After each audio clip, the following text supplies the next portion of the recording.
Okay, welcome to Grue, and thank you so much for taking time and coming on. I appreciate you coming on the show. Thank you for having me. Really appreciate it. Yeah, definitely, of course. So, the first time I started asking you is I see that you act, you sing, you did theater, you're an acting coach, and many other Well, I'm talents. a voice coach. I'm not an Voice acting coach, coach. the I voice teach coach. people to sing. Yeah. That's what I meant to say, the voice Yeah, coach. that's okay. I just don't want anybody getting the wrong idea and trying to get me to get him an Oscar. That's not going to happen. So, What?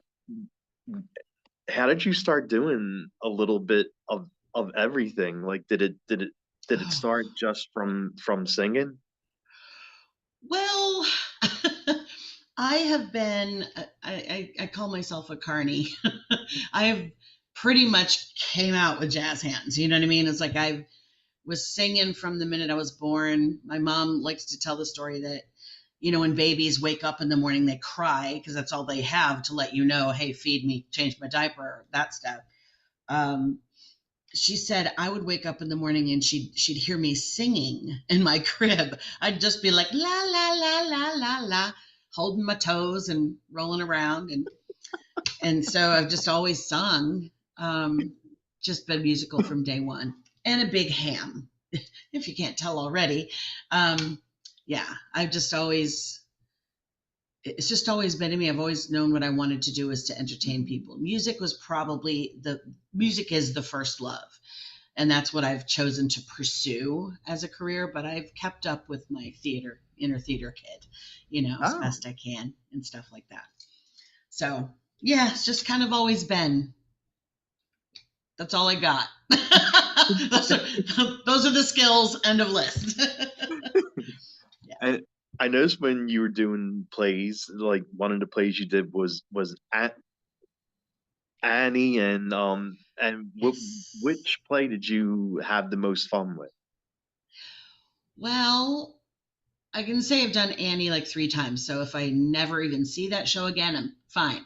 But my favorite musical, I think my favorite part to play was a show called Once Upon a Mattress. It was the show that broke Carol Burnett back in the day. And I Oh, got to play a that was because I had the trained voice in school. They always stuck me in the, oh, she can sing the notes, stick her in that. And they're usually not the most fun parts. So they put me in this. I was a lady in waiting. It's basically a spoof on The Princess and the Pea. And wow. I'm one of the princesses, Princess Winifred, as played by Carol Burnett, one of her ladies in waiting.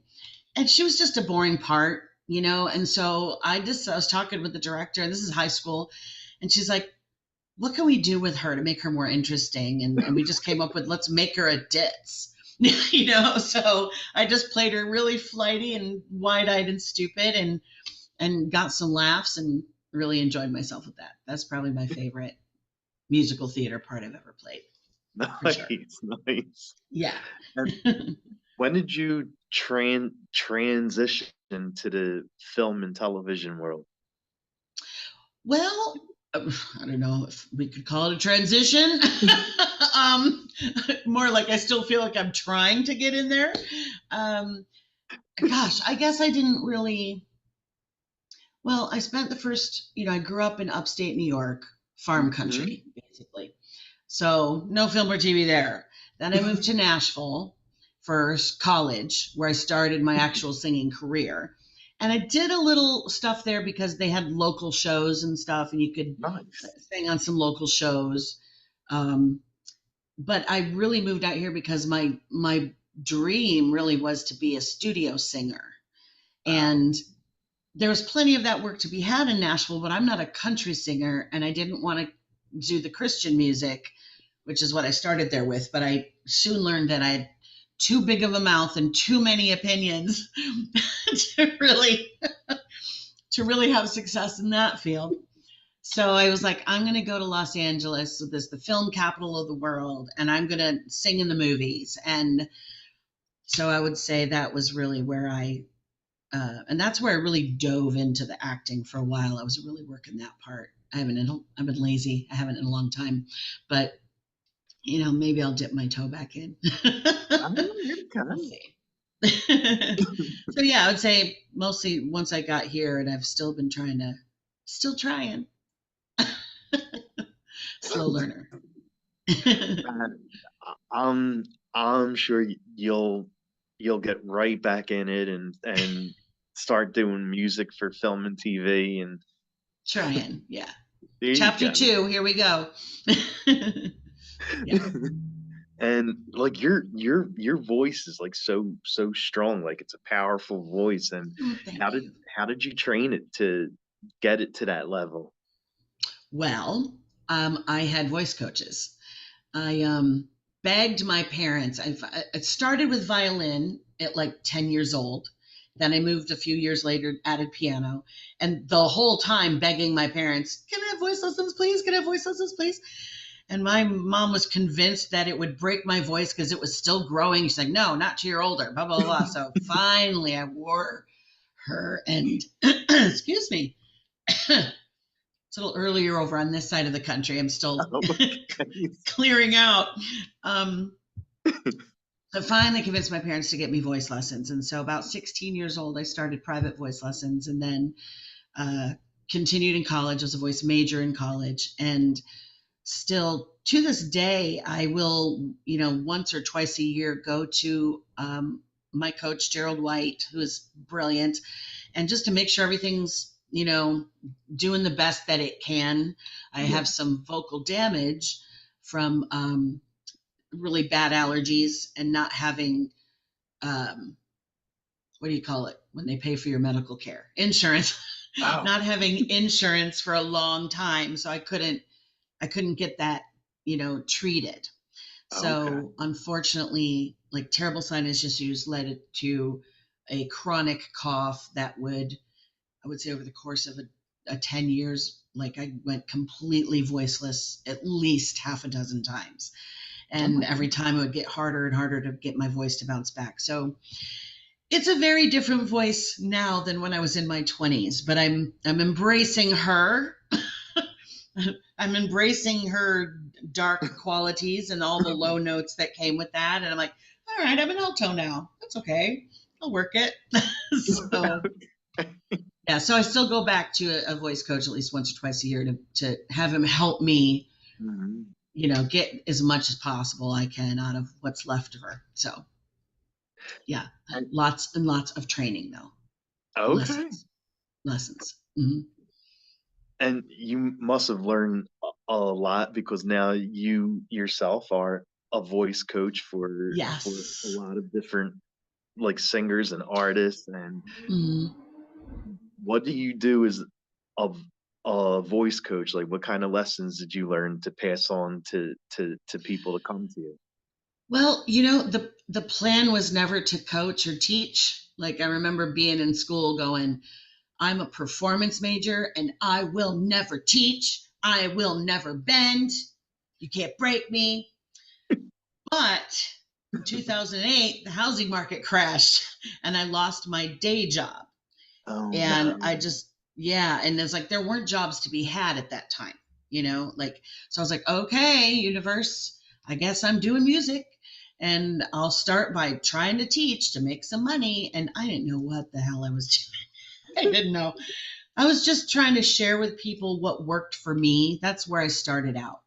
And then over the Okay. course of time, I started learning what to listen for and stuff like that. And now, 16 years later, here I am. And I feel pretty confident that I'm a dang good voice coach. And I know that my techniques work with my students. It's just not me. It didn't Yeah. just work for Yeah. me, it works for them because Hmm. I've had some on tour for 18 months straight using my techniques and never blowing their voice out. That's Oh. day after day. Broadway tours are 8 shows a week, 6 days a Oh. week. And so you gotta have a strong voice to get through that. So one of Definitely. my students did that. I've got a rock band on tour right now, a couple rock bands on tour right now, actually. So some Broadway people, some songwriters who just want to. I have a wonderful country songwriter right now, um, who is not a front person, but she wants to be able to sing her song demos better so that she can pitch them to other artists. She wants to be able to Um, sound as good as possible. And she's got a great voice. She just doesn't want the spotlight. And I'm like, go girl, it's fine, write your songs, wear your curlers, put them out, whatever. So it's good. I have all different kinds of people, and it's really gratifying to see them, especially when they're in the early days of success and things are starting to bloom for them. I love that. I love that moment because it just kind of makes me think of different times in my life when everything seemed possible. And right. so it makes Yeah. me excited for them. Yeah. Okay. But Yeah. you also worked with vets too. I saw Dolly Parton was one of them. Like how was it Yeah. like working with her? She is, well, first of all, I've done a recording on one of her White Limousine album. So I'm in the recording of a song called He's Alive that Hmm. came out in the 90s, and then got to sing it live with her on the CMAs and the Dove Awards. The Dove Awards are the Christian Grammys. Oh And my it's God. because I was in a church choir that was the choir that got called when an artist needed a choir on their record. Oh, So the choir was like 250, 300 people, but they'd only pull 12 of us to come into the studio. And we would just overdub and overdub and overdub until we sounded like 300 people. And so you have to understand when you go in to record, usually the artist themselves isn't there unless they're also the producer. yeah. And Dolly doesn't produce her own stuff.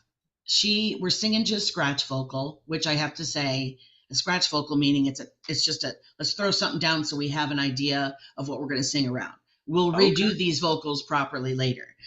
But I would put money on it that they never redid her vocal later because it was pristine. It was perfect when we got there. And later on, I was like, okay, I think this is this. I don't think she redid this. I think they just went with it because she's so good. So didn't meet her in the studio, but then got to briefly, and back in those days, there were no cell phones. Hmm. So like your job was as the backup singer is like you keep your mouth shut, you do what you're told, you just open your mouth and sing, you leave the artist alone unless Yeah. they approach you. Yeah. And Yeah. so Exactly.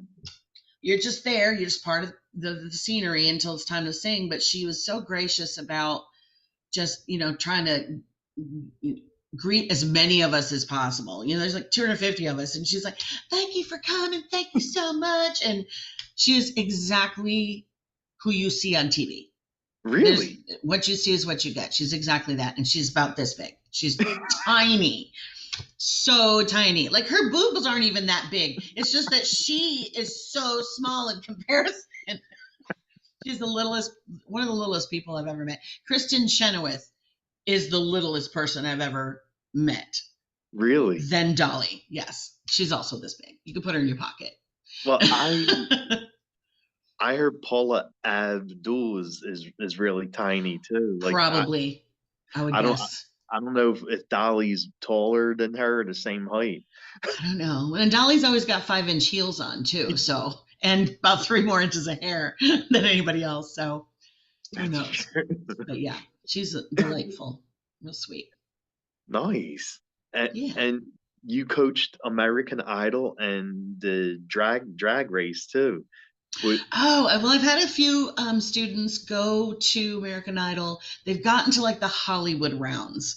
God bless okay. them. They'll get to just that point, and then they top 20 or whatever, and they just miss it. So I don't have any huge success stories from there yet, but it's really hard to even get to Hollywood because there's so many people auditioning. So Yeah. I feel pretty good about that.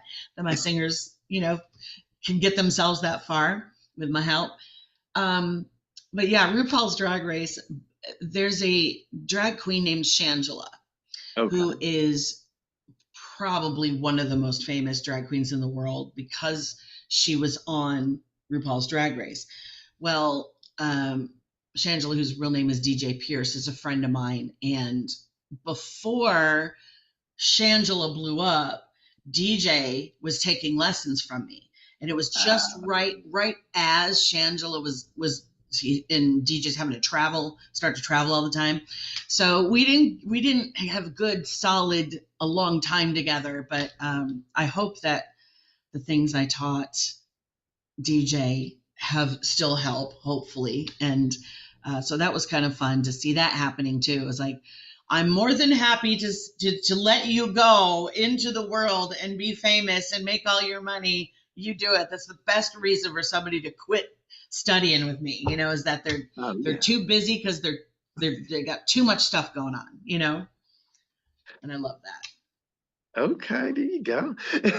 that. Yeah. And you write songs, and you also Hmm. made an an album. I think you made two albums, was it? Yes, two full length albums, many years apart, because it costs it's a chunk of change to make a whole album. Um, the first one is very, I kind of cringe when I listen to it now. I'm very young, and I'm also like, wow, my voice. I'm going so hard. I'm just trying to prove to the world that I'm the next Ann Wilson of heart, and I'm just like trying to belt everything. And I'm like, girl, settle down. And it's sounds a little dated, especially now. The second one, I'm still proud of a lot of that of the stuff on there, a lot of that Oh, okay. stuff. That was in 2009. And then now we're back to a world of singles again, where it makes no sense to drop thousands of dollars on 12 songs. Just do one at a time. Scrape up some change, put a song out, good. So that's kind of where I'm at now. Just whenever Okay. I get a wild hair and I'm like, I think I want to record this song. Or right now I'm working on a Christmas song Oh, that, really? yeah, I worked on. I released an original Christmas song several years ago. My sister calls it the saddest Christmas song that ever existed because it's a breakup song. It's I wish you were here with me. Oh my God, I'm gonna die. What's no Christmas without you? That kind of whatever. And then I decided for years, I'm like, why don't I have a Christmas album out? Every Christmas, I'm mad at myself that I don't have a Christmas album because I love Christmas. And I was like, all right, I'm going to put a song out. I had a couple that I've already written. And then a few days after Christmas this year, this chorus just popped into my head. And the name of it is Ugly Sweater Weather. And I was like, oh my God, this is a hit. And the chorus has been in my head for 6 months. And I finally sat down the other day and said, okay, you got to get this done because this is a song that I can hear placed in all the Hallmark movies and Oh, yeah. stuff like that. Yeah, It's a perfect definitely. opening montage kind of song. So working on that, writing that, working that, so that I can make good on my threat. Every year I'm like, next year. So yeah, here we are. It's summer. We got to get working. So Yeah, yeah, yeah. I yeah. mean, it's crazy how everything's flying by. Like, Oh it's the my summer, God. but before you know it, we'll have Halloween, then I Thanksgiving, know. then Christmas. My favorite time of year. I'm like, come on, Halloween, come on. Yeah. And I live in California, so it's blistering hot all summer, all the way through mid October. And part of me is like, I'm from upstate New York, so I'm like, why did I move here? Why do I live here? But yeah, that's my favorite time of year. So I just kind of tolerate summer until it's over, and then we Yeah. can get to the holidays. More Okay. All fun. right. Yeah, my favorite is Halloween. So like Yeah.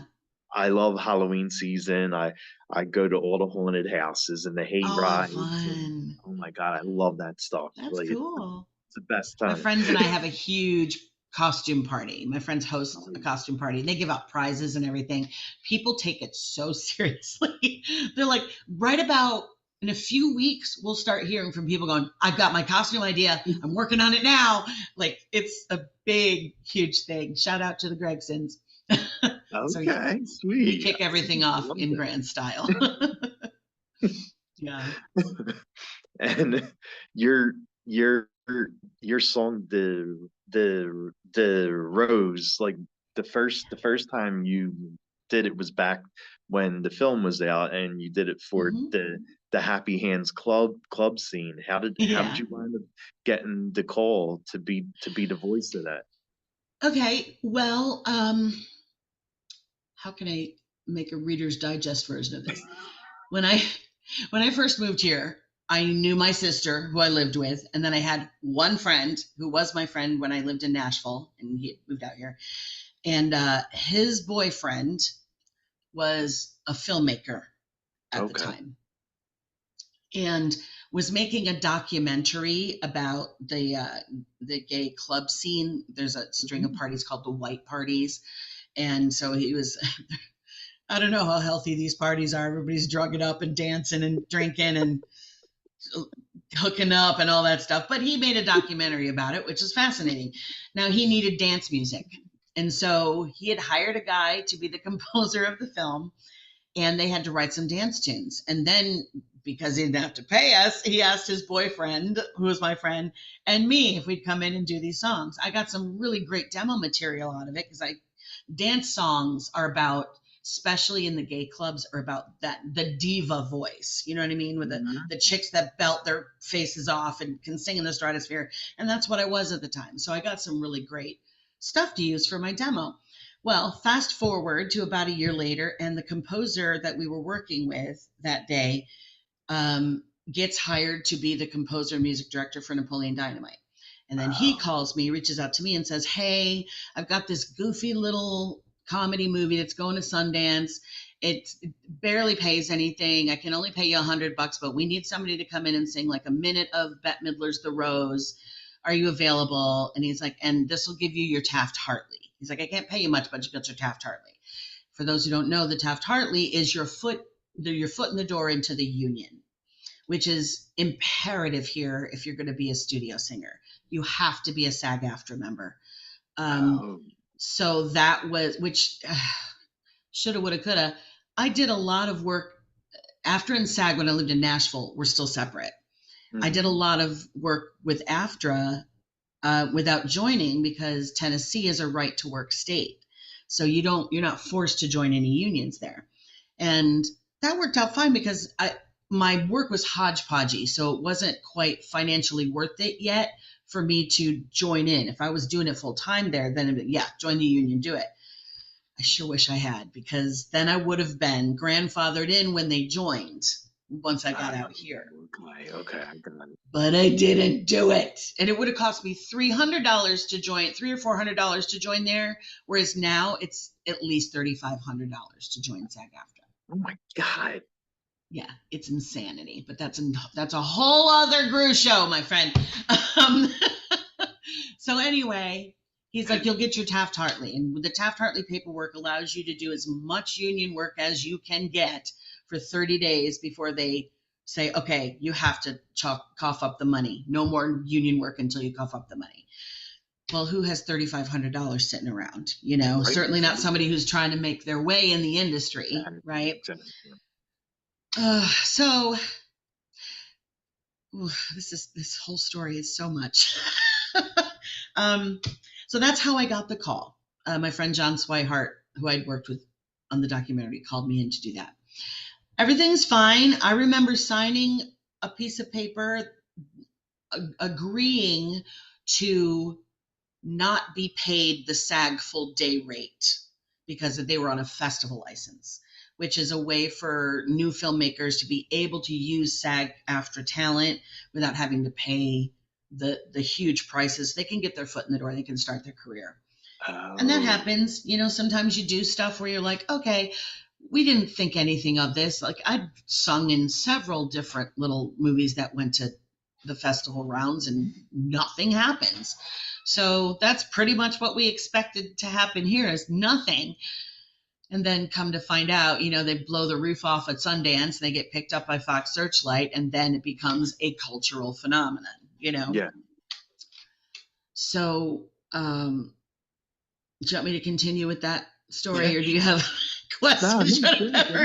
Because this is a cautionary tale, my friend. So when it blew up, I was so excited because I was like, oh my gosh, I'm going to go to the movie theater. I brought my sisters with me. We all lived here at the same time. At the time, I think a couple other friends.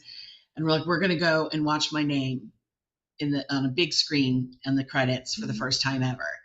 And we're sitting there watching it, loved the movie, laughed our butts off. Like, this is great. This is cool. You never know. You know what I mean? So we're watching, and every song that they licensed in the film says such and such song, written by so-and-so, published by so-and-so, performed by so-and-so. Yeah. Except The Rose, written by Amanda McBroom, published by Warner Tamerlane. That's it. My name is not there. Oh my God. Not there. And I was like, how could this be a mistake? Because also every teenager that walked across the camera on that film, their name is in the credits. So I'm already suspicious that this seems weird, because I also know that John, who had hired me, called me no less than 3 times to make sure my crediting information was correct. To make sure everything was spelled right, make sure he had my social security number so that I could get paid my residuals, because the film blows up and I'm thinking, oh my God, I have my first major movie credit. I have my Taft-Hartley. The residuals I'll make off of this very successful movie will make me enough money to finally join SAG. Exactly. And then I can start my career as a studio singer. It's happening. I was like, it's happening. And then when I found I wasn't credited. Okay, so more on that. I would try to put my credit in IMDb, which is the movie database or whatever. Mm-hmm. And every time I did, they'd take it down.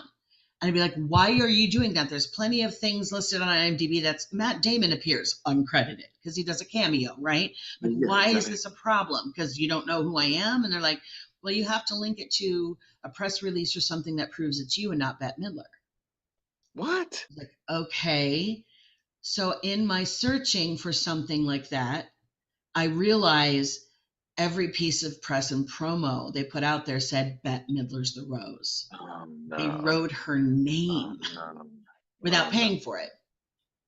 Because what happens in a situation like this is small, music licensing is very expensive.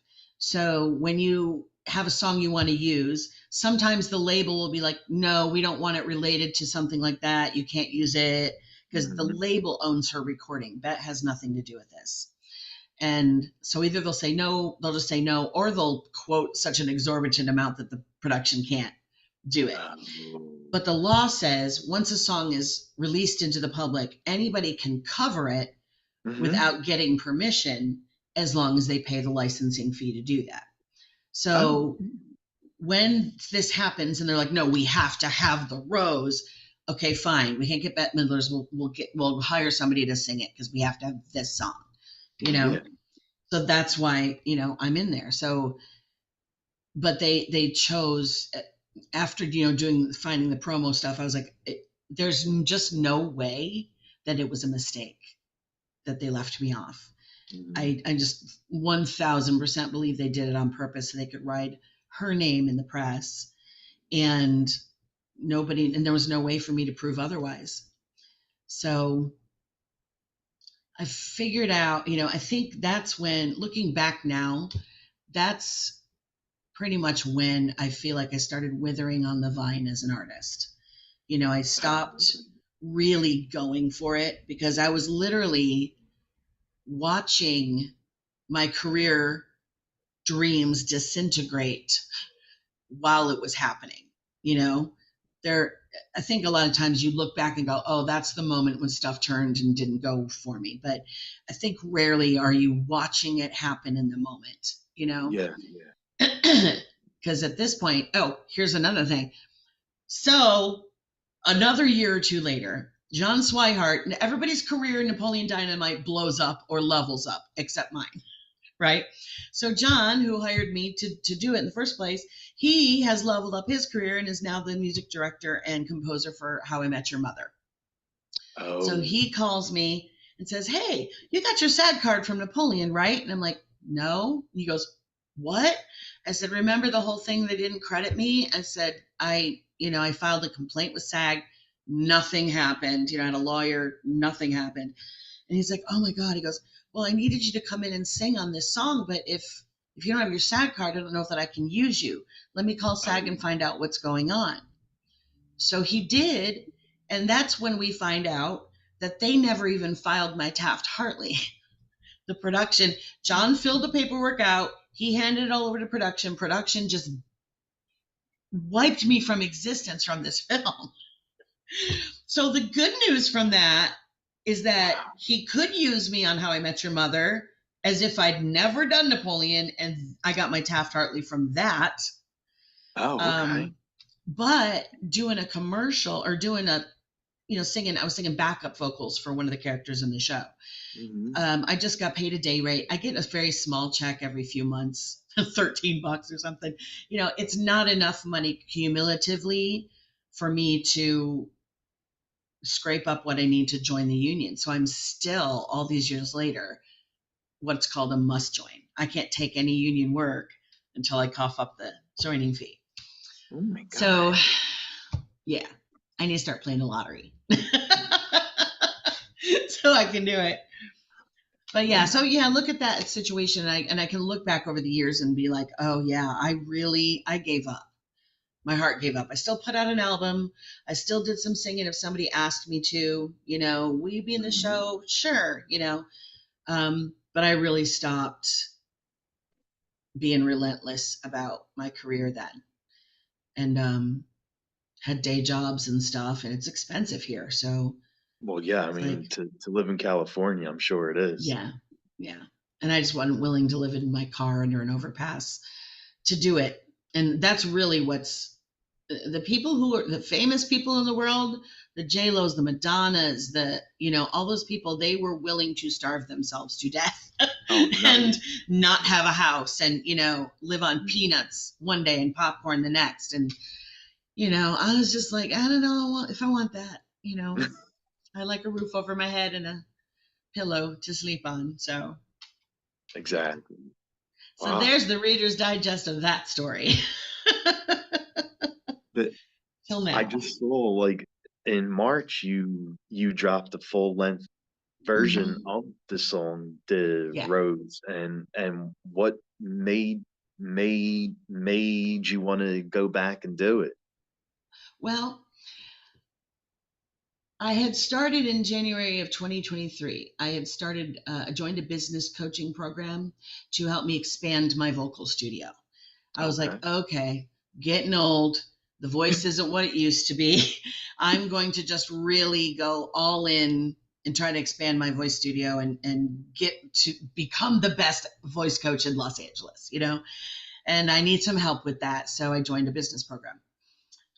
It's called Thrive Academy, and they're wonderful. They work mostly with holistic practitioners, like life coaches or like Reiki healers or essential oil people who make their own concoctions, stuff like that. And I just felt like that would be a better fit for what I do as a voice coach than like the business bro kind of look at, here's my big fat chick and here's my fancy car and here's my, I want to make money, but I don't want that.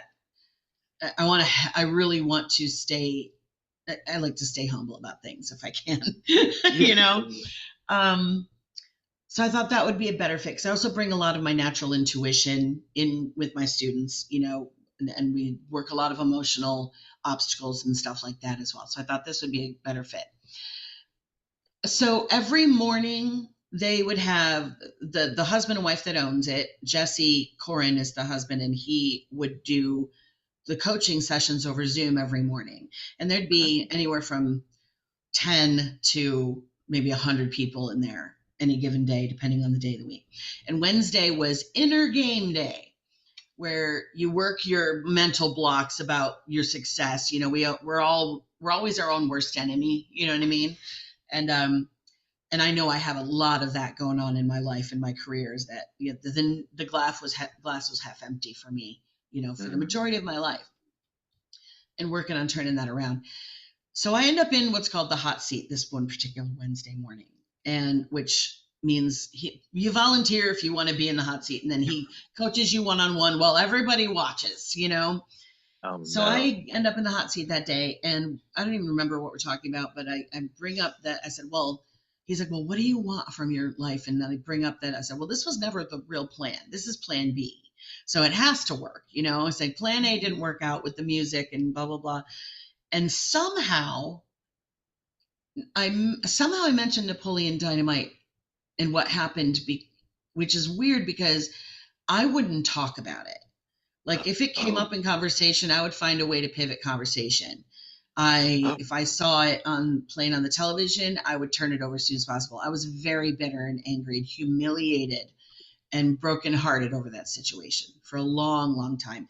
And I don't even think I knew how much. Because when I mentioned it, he goes, wait.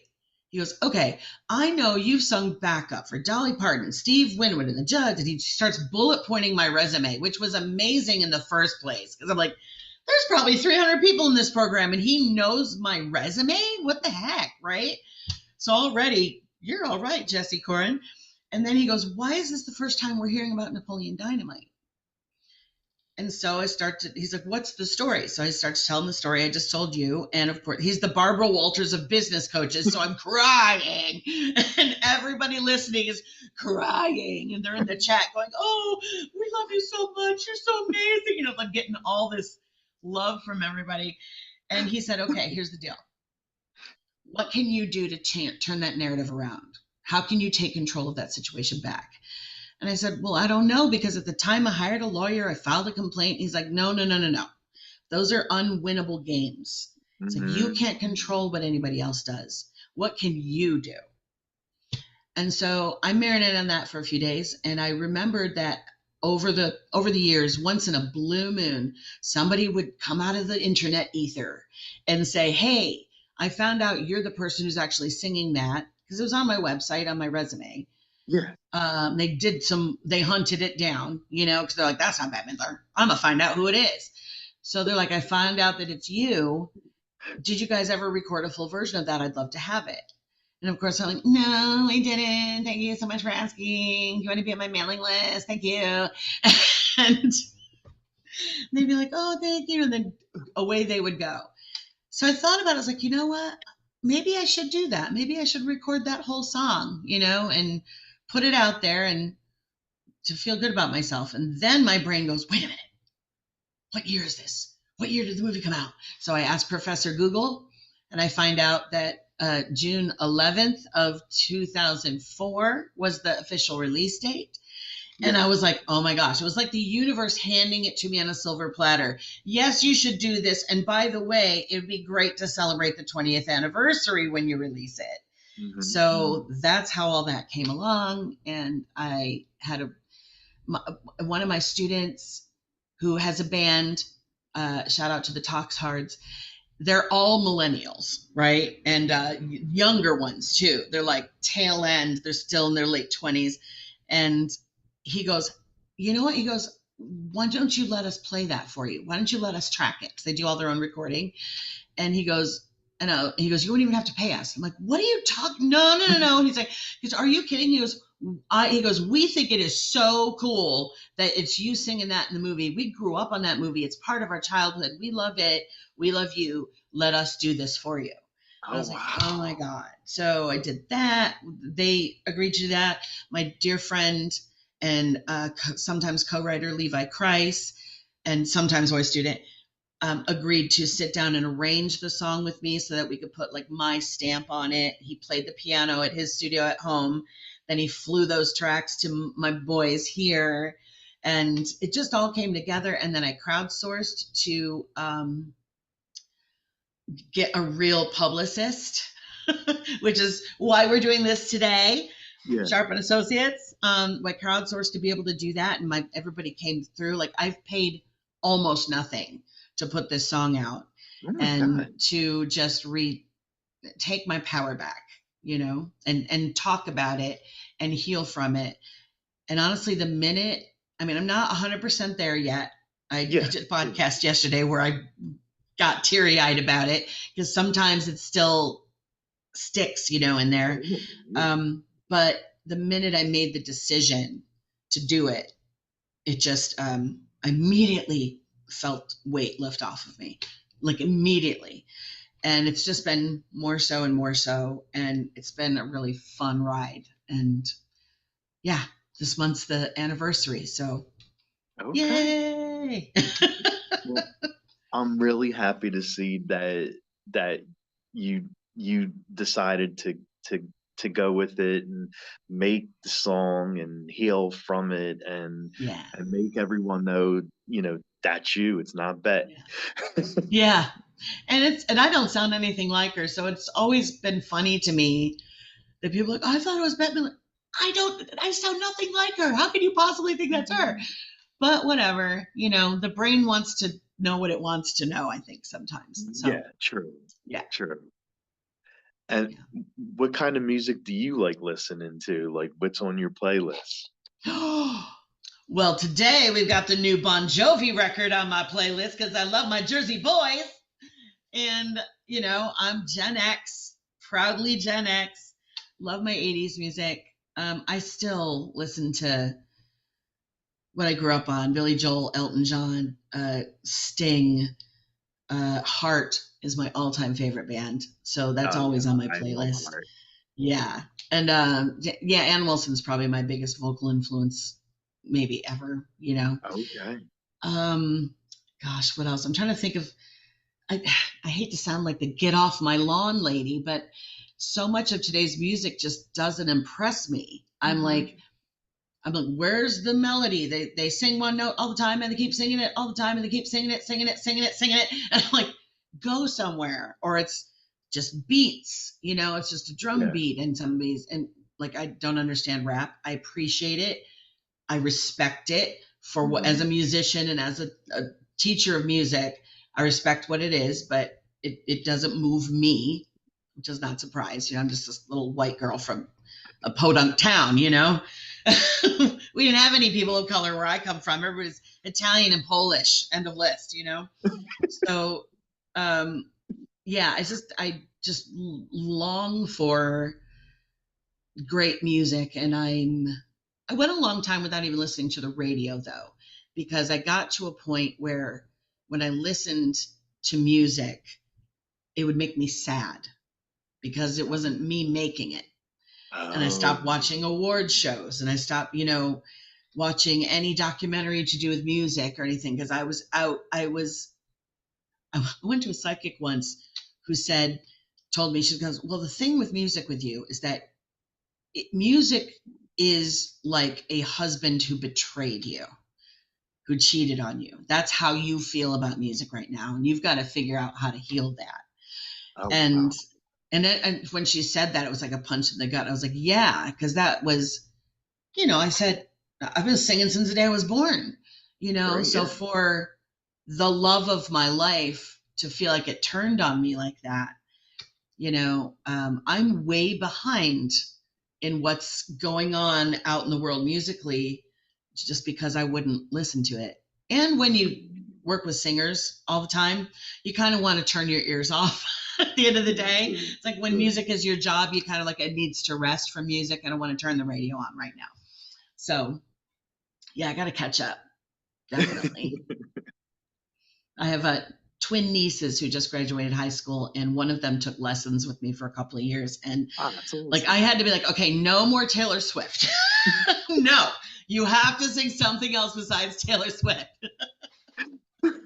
But so I know a little bit of her stuff, but Yeah, yeah, I I think gotta catch up. everyone knows Taylor Swift, like she's been shoved down everybody's throat now. So I think, Seriously, that girl is one savvy woman.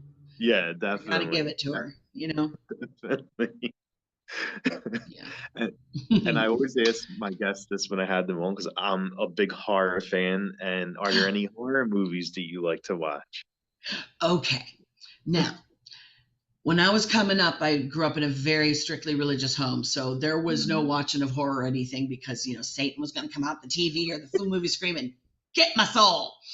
So it took me a lot of years and it was very squeamish and blah, blah, blah. I'm not a huge horror fan because I'm very particular about my horror. I I can't stand when the bad guy wins.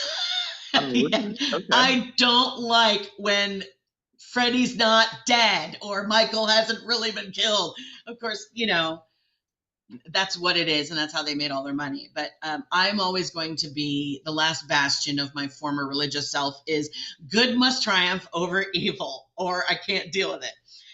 Or it has to be a really interesting story. I just watched The First Omen the other night. Oh yeah, That's a that was good. new, I like that. yeah. I didn't mind that. I watched because the actress was in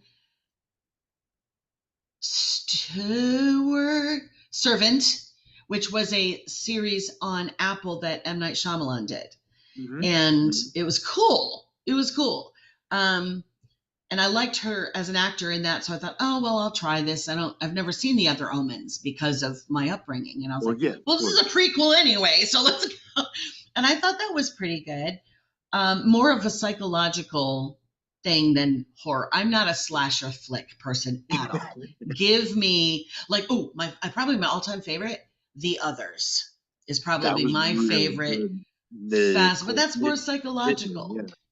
Yeah, that was brilliant. And of course, Sixth Sense Oh yeah. was I think stunning. everybody's seen Yeah, that movie. yeah. So I lean more toward that.